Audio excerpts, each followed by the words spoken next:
What's happening, MuniciPals? This is Big C. Let me tell you about a great place in Vision Golf. Indoor simulators have exploded in golf, and Vision is leading the charge here in Portland. With the use of leading simulator technology in Golf Zone, you get transported to 200 plus courses across the world with the most realistic simulator experience you'll ever come across. With a hitting mat that not only gives you the turf to simulate real rough and sand conditions, the mat also raises up and slopes to create real live positions like playing on the actual course. If you're in need of a lesson, Vision Golf also has you covered with the PGA teaching pro Ignacio Cern. On top of that, they create an atmosphere with full bar and food options and sports on all the TVs that you're never going to want to leave. This is a great place for all events to be hosted with the VIP section to accommodate groups of all sizes.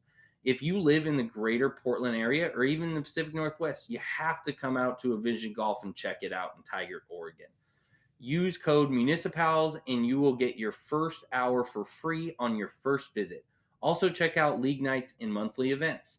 Envision Golf, the Pacific Northwest premier simulator facility.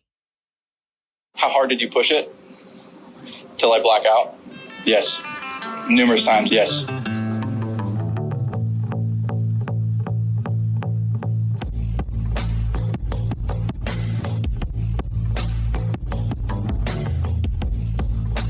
What's happening, MuniciPals? This is your boy Big C and Ashton coming back in full effect. We are talking about the trip that Ashton made back to the PDX. He was out here for a wedding. We got to host a great event at our title sponsor, Envision Golf. We did a fun little event out there, gave away a bunch of free prizes, gave away some Jones golf bags, some swag from, the great people at Union Golf really came through and gave away a lot of great. Union Green, Wow. but they are a Union golf brand. Green, the golf brand. Union Golf. Wow. Yes, Union Green. Check them out. Union Golf. Please check out Union Green. They have been really big supporters of the brand. They've come through, really excited to kind of have them as supporters of what we're doing. And they came through big. Every person that came out got a Union Green hat. We gave away some mugs and some, golf balls and other swag that they sent our way. So really great. But we got to get out and play an actual round prior to that event. And we went out and I wanted to show Ashton more on the municipal side. I wouldn't say that I haven't shown him the municipal side of golf out here, but I would say this is one of the munis of all munis in the area. Outside of Eastmoreland and Rose City, Quail Valley is one of those golf courses. It's salt of the earth type people that play out there. It's, blue collar, it's a really great facility. They hold USGA qualifiers out there. I know that the University of the Pacific, which is out in Forest Grove, also utilizes that course as their home course. It's a really well-maintained course for a very reasonable price to play. I think we both enjoyed it out there, and it's a place that I always like to bring people out. And when we're running out of courses to show Ashton, it was one of the last ones that were on my list to show him. Yeah, it was great. And real quick, just want to circle back and just kind of highlight, going back to Envision. I have played a lot of simulator golf. I've seen a lot of different things, and you're probably like, yeah, this is a sponsor, and that is true. But I was genuinely blown away. I mean, I think that it was unlike a simulator I've ever done. It was, Chris, you can help me. It's the most advanced simulator technology where it's you have the ground moves. If you're on a certain lie, you can hit at it's, not out of the sand, but it feels like the sand. It feels like the rough. Very easy for righties and lefties. Chris and I were playing on a scramble team together, and it basically would kind of like my side would light up, his side would light up. So a good example is I'll be coming back to Portland in December, and I'm not gonna play golf, obviously, but like we'll probably, hopefully we can get out to Envision. Or I was even telling Liz, take her family to Envision, like a perfect thing to do. While we were there, it was super hot, so good for people. If it's a little too warm, I think they're going to kill it when the weather chills down. But that was a really special day. But Quail Valley, I mean, we, first of all, to give people some context, it was a classic Christopher Reinhardt day. Picks me up, running a little bit late, no big deal, whatever. We built in plenty of time. About halfway to the course, Chris asked me, quote, "Is my putter in my golf bag?" All the blood coming out of my face. The answer was no. But you think, okay, fine, right? We're right near Chris's shop. He's going to have his keys. That's fine. Turns out his keys were on the other car. I appreciate this. He drove the nicer, quote unquote, car for me, but his keys were not on that lanyard. So he very politely, we were in the Chick-fil-A parking lot. Shout out Chick-fil-A, and by that I mean shout out the food, not what you stand for. You guys suck. Like the fried chicken, but the stuff in the background is a bit of a tough scene. And Chris was like, "Hey, would you mind? Can we move back our tea time?" And the guy was like, "This was something to come for later," because the guy was like, "I think our tea time was like 9:40." It's like, for two, I got like 11:12. We were like, God, that was a lot of like hemming and hawing about this. And as it turns out, we got there, and Quail Valley was fucking slammed. It was it was a Thursday. I took a Thursday off work to play, and it was slammed, but it makes sense. Really good value. The biggest thing we're going to talk about is the greens were fuego. Super affordable, everything affordable. Like, I think I got us like 2 beers a piece, a Gatorade, a water, and it's like $25 for like 6 or 7 drinks.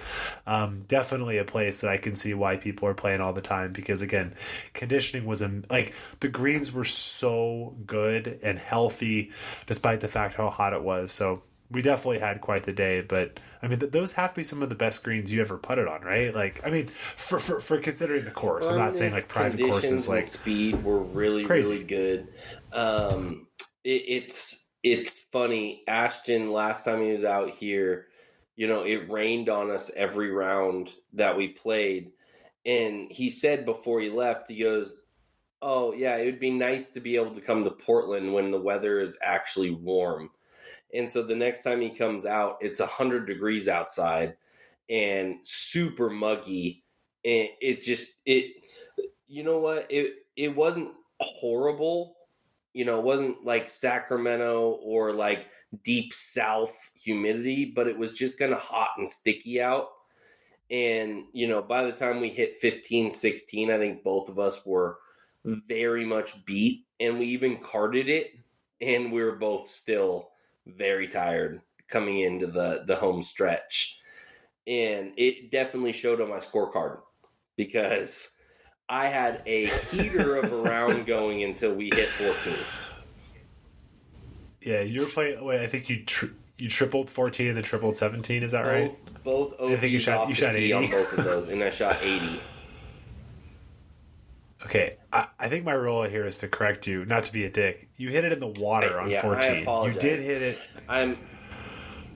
Well, you might have hit it OB on... I hit it OB on 16. Yeah, I think it actually was OB on 17. I hit 17. OB on 17 right, and then I hit into the water left on 14. Because, like, you can't be like the Eric Anders laying hole by hole videos when he's blowing at OB and then drop. Like, you're doing the opposite. Like, you're in theory giving yourself a worse score. Yeah. You're hitting it in the red hazard and calling it OB. It's not that. But yeah, no, that was I think our match ended on 16, and I think we both hit it OB on 17. It was sort of like, no, our match ended on 13, sir. I already had it won by the time I went and tripled 14. That is not true. We look at the scorecard. No, it's not. You won on 16, dog. You won on the par 3. All right, I'll have to. We'll go back and look at the scorecard. Okay, Mr. OB. He's okay. Like, not sure what an OB is. You won on 16. I will say, you won on 16. Ashton was par through 9, and I was 1 under through 9.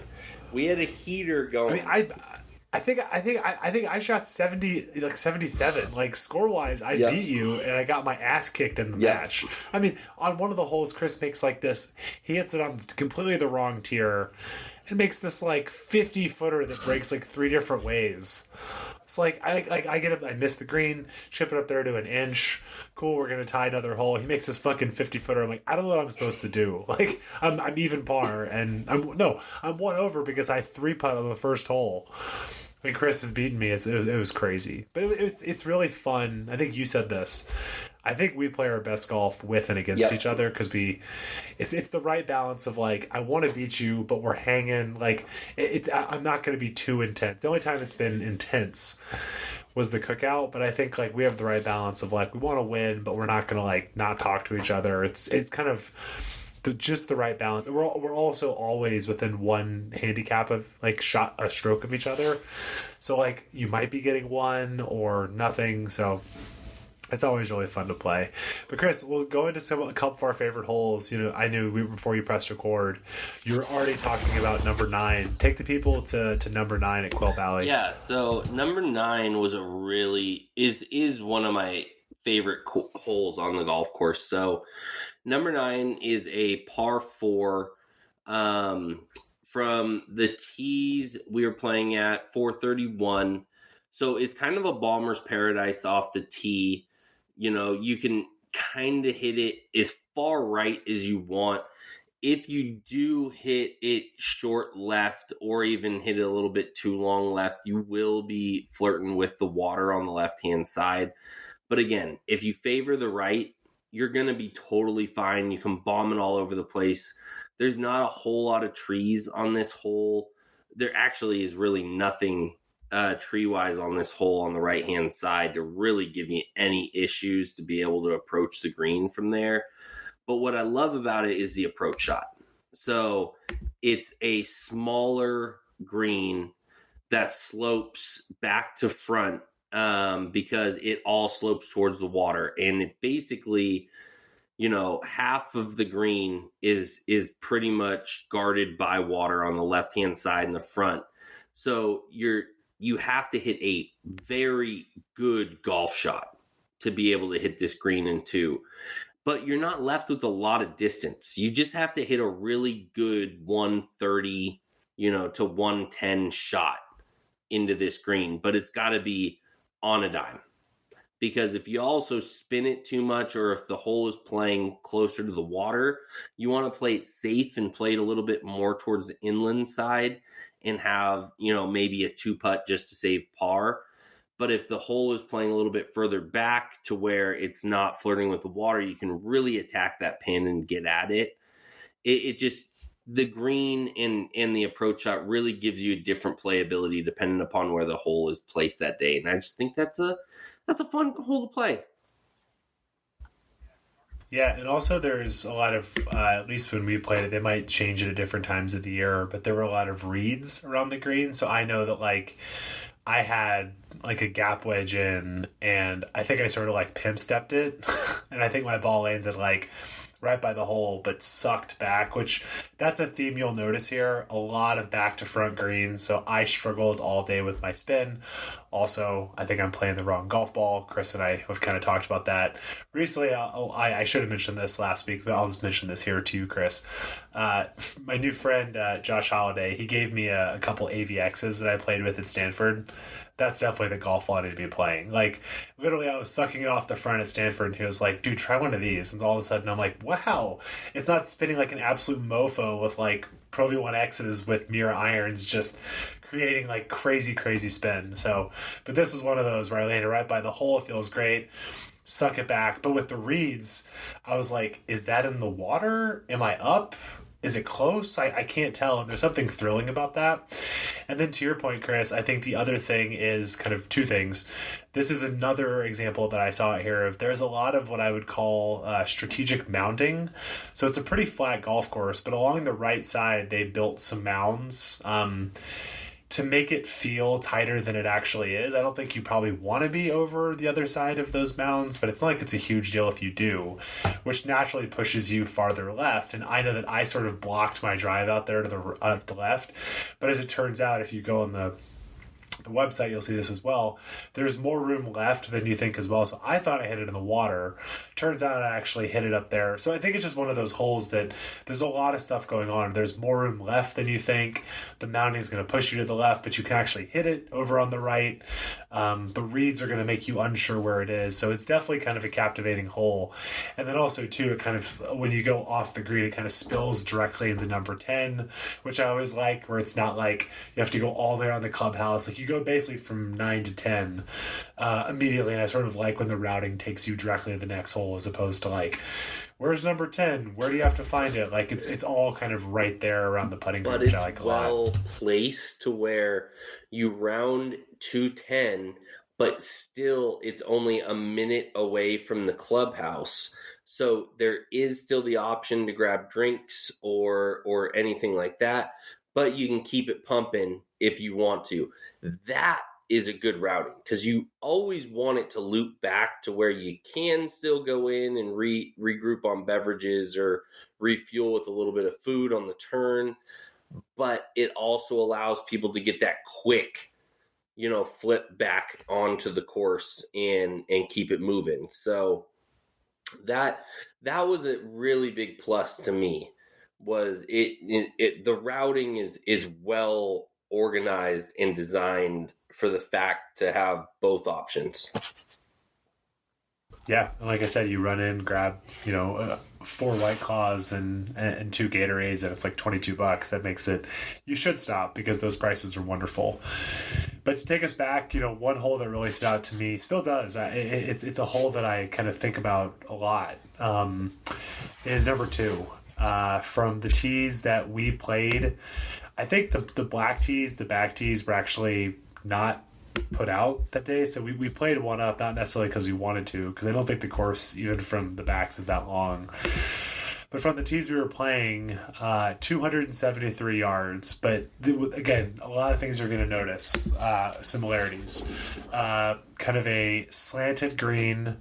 It's a very small green, and there's water on the right side. So we had a guy in our group who hit driver, and he got really lucky. He sort of hit it in between the 2 bunkers, but we sort of became pretty clear to us that was not the right play. I think Chris and I hit a 6-iron and had a wedge in my hand, but similar idea. I hit a wedge with a lot of spin, and I was like, oh, no, because there's water. It's like, oh, no, what's happening here? But that's a hole that I would love to, I think would be excellent. I guess we were playing match play, but we're also kind of keeping our score. That'd be a fun hole for the cookout, right? Where it's or a 2-man best ball or an alt shot where there's some real strategy where it's cool, you're going to hit 6-iron, I'm just going to pound driver up there. But actually at 273, it's not even a driver, right? It's probably a 3-wood, but just the strategy of the hole where you could probably hit, 9-iron. There's a lot of different ways to play it, but it's just a really kind of captivating hole because number 1, just very much kind of a get you out there hole, and then you turn the corner and it's like, is this a long par 3? No, it's a short par 4. But I just haven't seen many holes. That 273 mark, it sort of reminds me of number 8 at Karika North. Granted, that hole is sort of a train wreck because it is very gettable. This one is to get it on the green, you have to do something really special. But I like the options. I like the strategy. There's plenty of traditionally hard holes, but I just sort of like the idea of just a hole that's 273 yards with water all on the right side. And it's, you have 2 routes. And actually, after playing it, again, I don't think going the aggressive route is going to do you much good with how small that green is. But I bet so many people there, I bet if you were to say more than 50% of people are being very aggressive, which is a mistake, but that's good golf architecture, right? It's tempting people into making the wrong decision. And I feel like most people are probably making that decision. Do you agree? Oh, 100%. I mean, that's what those holes do to amateurs. They all think that they've hit that 270-yard drive once in their life, and they think, this is the hole. This is it. This is where I'm going to hit it the second time, and it's going to happen. And then they fucking duck hook it into the water, or they dribble it, 150 yards out. It's one of those holes that's going to make every single person step up to that tee and try to Bryson a fucking drive out there to hit this green. And that's fun. You know, I like that. I'm going to tell you right now, there's no way there's even some of the best players that I know that's extraordinarily accurate off the tee that can hit it a long way wouldn't have even done it. Our boy JD, he would have stepped up to that tee, whipped out his fucking driving iron, and called it a day. Like, there's no way he would have went out there and hit, you know, a driver onto that green. Well, I think the only thing is might have hit his driving iron on the green. Is that sort of a hole? He hit an 8-iron off that tee. Yeah, I think it's probably an 8-iron for him if he's going to play back. But yeah, I mean, again, like, that is good to me where it's like, it's a hole that there aren't many holes that you play that you're excited to revisit, right? Where it's like, what might I do this time? How might it look different? And this is one where, again, I think about it a lot just because I remember standing up on the tee box and going, I don't know what this is. Before I looked at the scorecard, I was like, I can't tell what this is asking of me. And also, when you're looking at the picture on the website, it looks like it's very clear.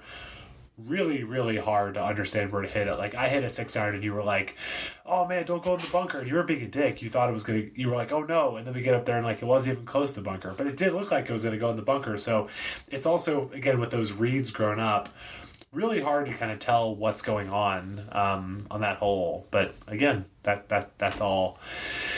That's all good. But I guess the theme here is a lot of water. So I know, Chris, your next one is number 14. Definitely a really good hole, and definitely one which is going to ask a pretty demanding tee shot with, again, water all down there, all along the left side.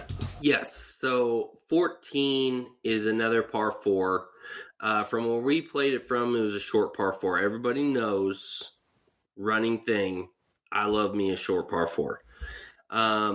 This isn't a gettable short par 4 in one. I mean, it's 389, water on the left that runs the majority of the fairway. There's trees that are on the right-hand side, but if you can hit it, you know, 220 to 240, you're pretty much going to hit past the trees. You just can't hit it left at all because you're going to find the water, which I found.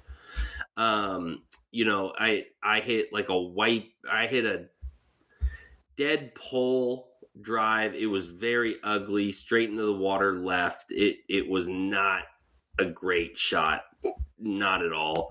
And I think it was I'm hot and tired swing. Yes. Like I saw it immediately. Granted, the hole before, we should mention, we're not going to talk about this hole. The hole before is legitimately from the tees we played, a 232-yard par 3, 239 from the back tee. So again, that's the crazy thing, where it's like, that's a par 3. The hole we're talking about is a short par 4. Chris gets this amazing up and down for par on 13, and then just hits the most disgusting tee ball of his life in the water. I think you were 1 over at the time, and I was like, the boy's getting tired. Like, it's hot. I was like, it's a he's tired swing. Yeah, I mean, I was 1 over coming into 14. I ended up shooting an 80. That just shows you my game fell apart with the heat. It got to me. I'm a big boy, aka my name is Big Chris. I get hot real fast. The heat definitely affects my game. I can make it through probably 13 holes in 100-degree heat, and then it starts affecting me. And it definitely affected me that day. And so feeling it on that hole, dropped the ball. I didn't hit a good second shot, didn't hit a good third shot. I mean, it was just an atrocious look. And then 2-putt for 6. It was just not ideal. But I still have appreciation for this hole. I still really like it. And that's the thing. A lot of people really don't like holes that they don't play well. I've played Quail Valley enough outside of this round to where I really appreciate the playability of this hole. Like, I mean, I love the way it shapes off the tee. And then, again, the reason I like this is pretty similar to the last hole that I loved. It's a very, very guarded green. You have room to go long on this green, but you have bunkers left with trees and a little mounding on the left-hand side, waterfront, kidney-shaped green that kind of wraps around the water, and it's a full send. You have to clear everything to hit this green. There is no hitting it short. There is no hitting it left. I mean, it's full send, hit this green, or hit it long, period. And again, I love it I love a challenging approach shot. That is, and I probably love that because it's probably the strongest part of my game. So outside of my putting. So, approach game and putting. And I'm going to tell you, when you combine those two, your putting's pretty good if you're only having to putt 15 footers. Just a little insight for any of our listeners out there, guys. If you're within 15 feet, you're probably going to be a better putter than if you're having to hit a lot of 20, 30 footers. Yeah. Just love that we're complimenting ourselves. Hell yeah. Love that. But Chris, it's similar too. I mean, it's the same thing I highlighted on the 9th hole, where there's mounds along 14, but like you can literally blast it as number 3 fairway, right? Like it's totally fine. That's a totally fine thing. But when you're standing up there, you're like, well, there's mounds. Like, yeah, but dude, there's like a huge pond to the left. So like you should just blast it. So again, that's where they're giving you options. And I feel like all these holes too, it's similar to number 9. There's like almost an entry point to the left of to the right of the green. It's just hit it far enough right to make sure you're not taking a penalty stroke, and it's pretty hard to make a big score. Of course, you took the penalty stroke and made the big score, but it's like if you don't do this, you're fine. I think I hit driver, probably shouldn't have. I had like 62 yards in, and it's like 8 feet just was my birdie putt and got out of there. But I hit the perfect drive. But again, plenty of room right, just don't hit it left. But if you look at on the website, it looks like a pretty intimidating hole. And standing up there, the tee box is also kind of pushed back into almost like a little kind of alcove. It feels more intimidating than it should, because again, it's whatever, man, aim it to the right, hit it to the right, get out of here with a par. When you're kind of tucked back in that area, mounds on the right, it's a very visually kind of deceiving hole.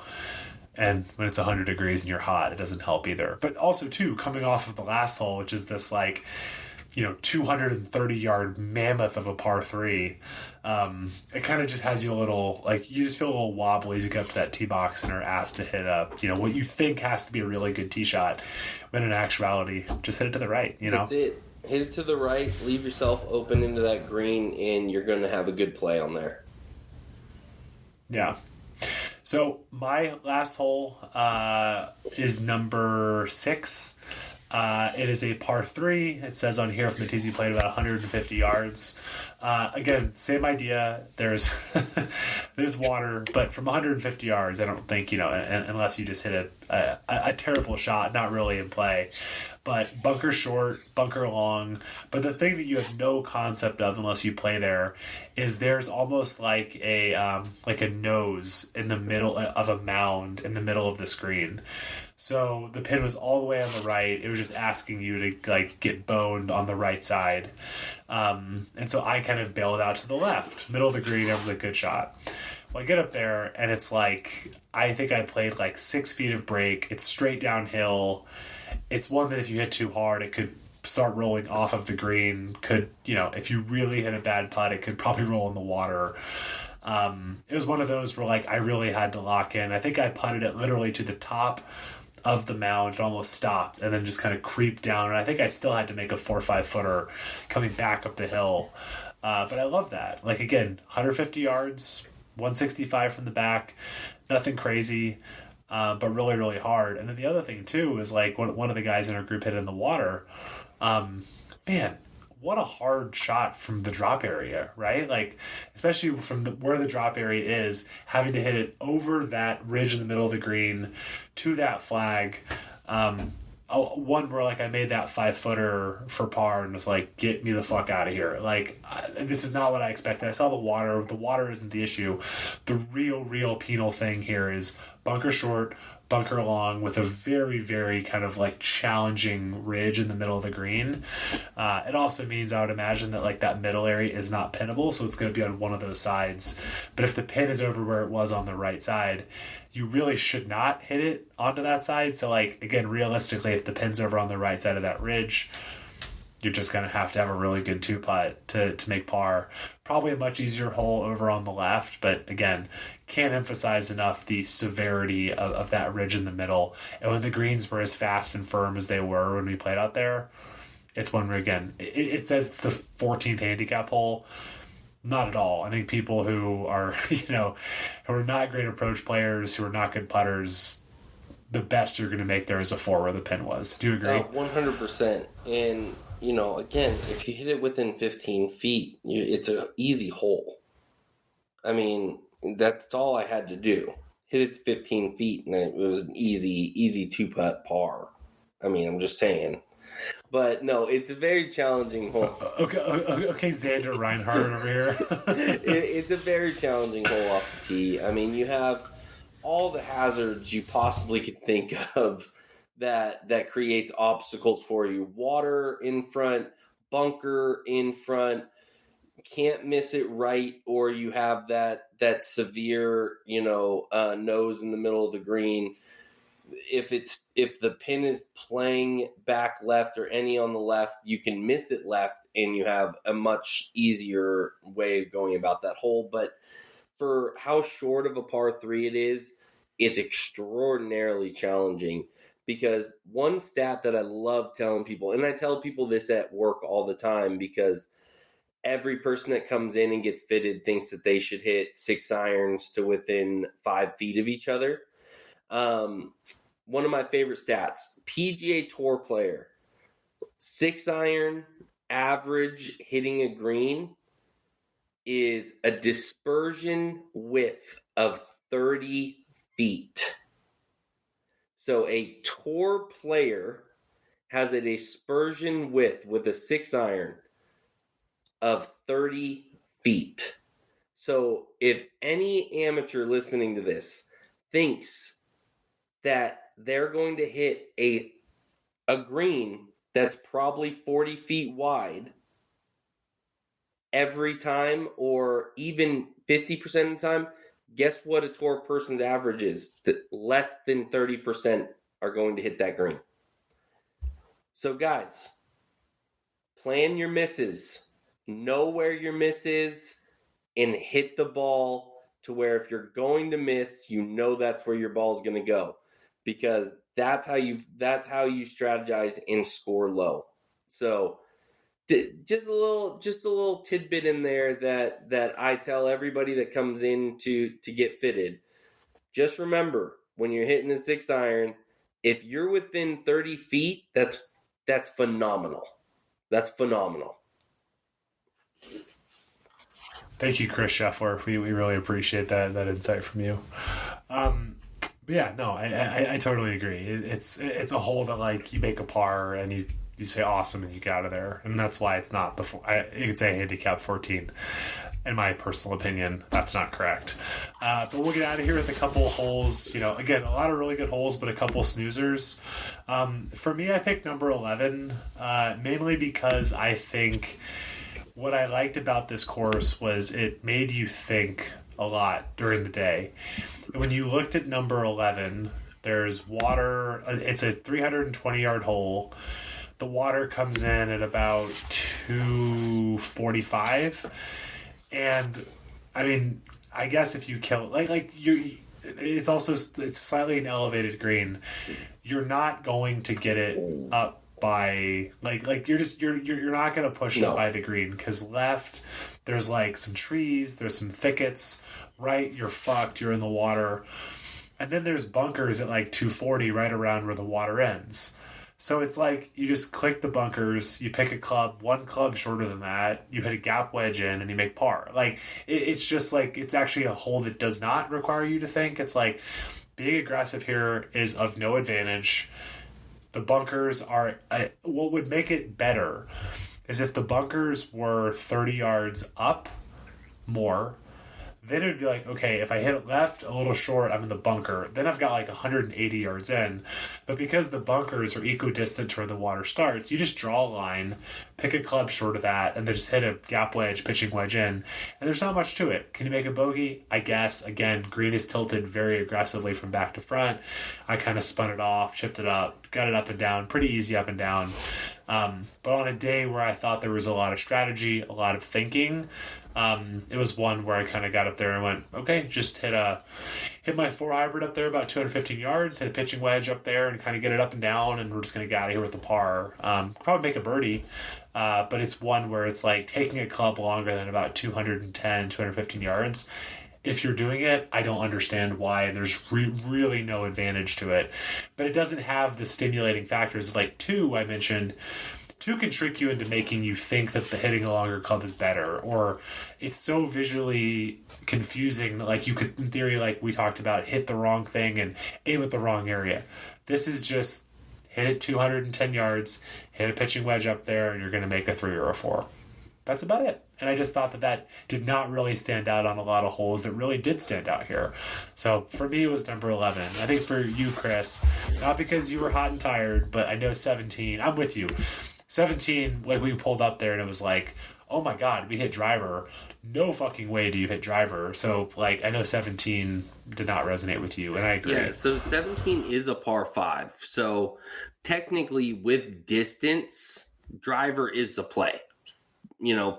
452 for yeah, so 452. So even if, let's say we're average amateurs, average amateurs are going to hit their 3 wood about 230.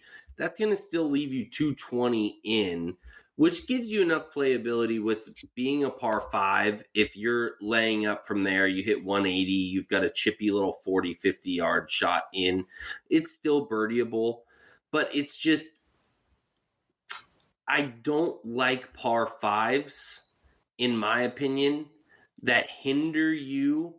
If it's going to be a short par 5, like 459 is really a short par 5, and that's from the tips. We played 452, very short par 5. At that distance, you should be able to have an option to where you can go for it in 2 and try to get that eagle.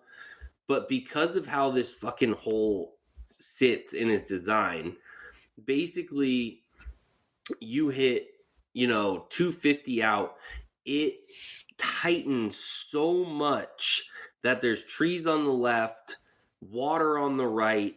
You have like 15 to 20 yards when it bottlenecks left to right of fairway. It's so narrow. Like it's like stupidly narrow. It's literally like threading a needle. It's incredibly narrow, and it's just super penalizing for no freaking reason. Like if they took the trees out on the left-hand side and widened that fairway just a little bit, and the water on the right was just the penalty, it would be a much more playable hole, much more fun for most people that come out and play this hole.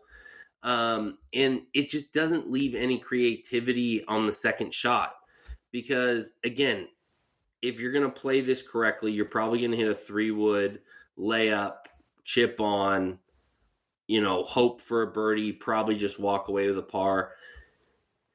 That's just not fun. I mean, if you want to go for it, you should be able to, but it just doesn't warrant it. I mean, driver just for any amateur, driver is just not going to be an accurate play off the tee because of how tight it becomes.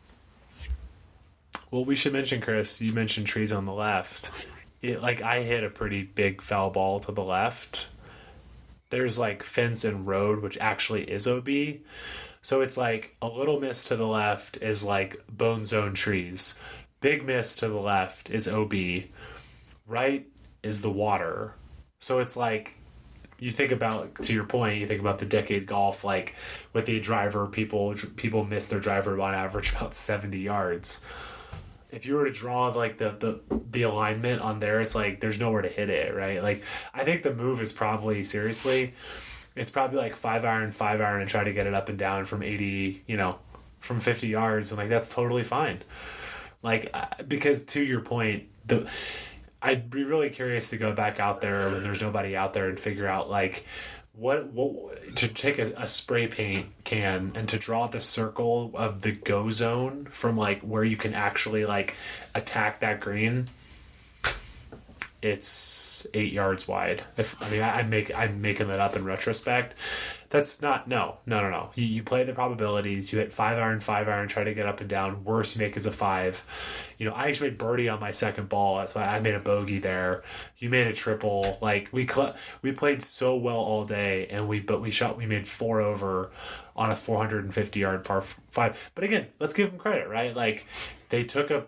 Like it's, I guess I don't want to give them too much credit because in theory it's kind of stupid what they did, but to make a 454-yard hole that tricky, again, that's where if you were locals, we would never ever hit driver. We would tell people to never ever hit driver because it's just the wrong play. And and also selfishly, I'm not like a bang my chest, hit driver everywhere kind of person. But I also am kind of with you. Where like I think on par 5s you should encourage people to hit driver off the tee. You should be able to. And that hole is being like you are fucked if you hit driver off the tee. If you hit driver and carry it over 230, which isn't even that much to ask, you're in trouble. No. 230 to a 260 carry, you're in trouble. If you're a guy that can carry it 280. You might be able to just get it right over the pinch and it opens up a little bit, but still you have to hit a dead-ass accurate driver 280 in the air to be able to have a good play. If I got up there and I aimed it as a lefty, I aimed it like along the water on the right and hit a hammer cut, yeah, maybe so. Maybe I could thread that corner and have an 8-iron in. That happens 2 times out of 10. The other times I overcut it and make double. So that's not worth it. 5-iron, get up there. But again, overall, kind of a great course. But I'm with you. 17, not because we were grumpy, but 17 was just like a very whatever hole. But pace of play was honestly, I got to give them credit. We should shout them out. That place was as busy as I've ever seen a golf course on a weekday. Pace of play overall was fine. The group ahead of us, they had a gentleman in a handicap cart. They were moving. That group was fine. There was high school matches out there. They were moving. Like when I saw the handicap gentleman in front of me checking in, I was like, oh my God, this is going to be like an 8-hour round. Because we couldn't find parking in the parking lot. We basically parked in the auxiliary parking lot. Yeah, but I give them credit. They were moving and shaking. Pace of play was fine. What did we pay? Like $60? 60 with cart. Something like that. Oh, but the cart was 20 per rider. But again, when it's $60 total, like you can't really complain. No. Yeah. So good. Again, like there's a lot of great places in Portland, but I'm happy you took me there. And those are just some of the best. Those are some of the best greens. To be clear, like a lot of them were small, a lot of them were back to front, but I'm saying conditioning wise, those are some of the best greens I've ever putted on from a municipal golf course standpoint. It's not even close. It's one of the best places to play in the winter in Portland. Does it drain well or why? The greens stay that way pretty much year round. I will say that the fairways do soften up. You're not going to get as much rollout. You definitely get a little bit more of a mucky feel out there. Yeah. The thing is, it was crispy when we played there. They don't hinder carts too much in the winter, and the course can get torn up a little bit when it's wetter out. Oh, you mean that they just allow the same riding year round? And so people are taking carts out into the fairway, and it will, if it's right after rain, you're gonna get cart rivets and stuff throughout the fairway, and so it can get a little dicey out there with conditions. Yeah. But to play devil's advocate, let's remove the cart fee for a second. When you're talking about a $40 round, those things become more acceptable, right? It's like You're not gouging people. Like that was our whole. I shouldn't even say this, but that's our whole issue with Rams Hill, right? It's like you can't charge a premium price and then have these issues where, like, if someone's like, there are cart rivets, it's like, dog, you paid $40. Well, like, shut that's up. the thing. Like, these greens are amazing and you paid $40. Rates shut can up. be adjusted based on what conditions are throughout the year, or if you're going through issues. True. There's no one. Like, I would have gladly paid more than $60 for that round. Well, and that's like you were talking about with Rams Hill. Like, we wouldn't have felt slighted towards Rams Hill if they were like, hey, we're fighting some conditions out on the fairway. We're going to give you guys 20% off your round. Instead, they raised the rates 2 weeks before we got there. We booked it for one rate, and then they raised it by the time we got there and charged us more than when we booked it for, which I've never heard of, and it's never happened to me ever. We can't do Rams Hill. But no, don't play Rams Hill. Go play Quail Valley. Just like I went out and played Tristan Tree the other day, and they were like, hey, the greens are heavy sanded. We just dump sand all over them. And they probably give you a discounted rate. Dude, I'm just going to give you the cart for free. Just pay for the round. It's like, that. Perfect. Sounds good to me. Perfect. Paid $38 out the door. Sandy greens. Yeah. And he informed me ahead of time and told me what was going on and hooked it up. I wasn't mad at all. And you know what? They putted fantastic for being sandy. I was shocked. Yeah. Really? Wow. They microbladed the greens and heavy sanded over them. And they actually rolled very nice for being sandy. That's awesome. So, yeah, I'm totally okay with conditions changing as long as you're variable with the price. Yeah.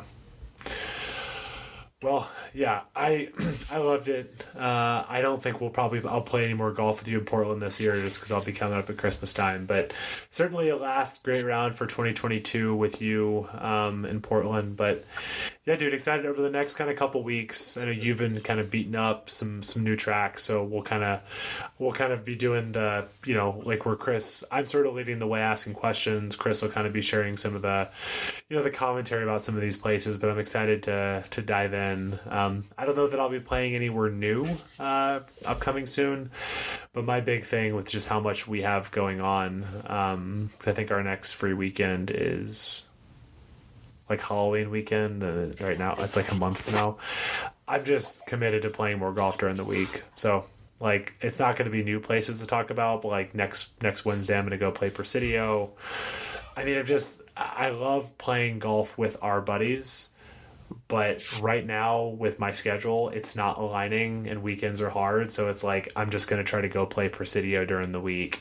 Because I just got to play more. I've just got the itch. I mean, like I mentioned last week, the thing that's been top of mind is like, last week at Stanford, birding 4 of the last 8 holes, but shooting 75. It's like exciting, but it's driving me crazy, So I just got to get back out there. So, Big Chris, great to talk to you, man. And excited to talk to you next week. Yes, sir.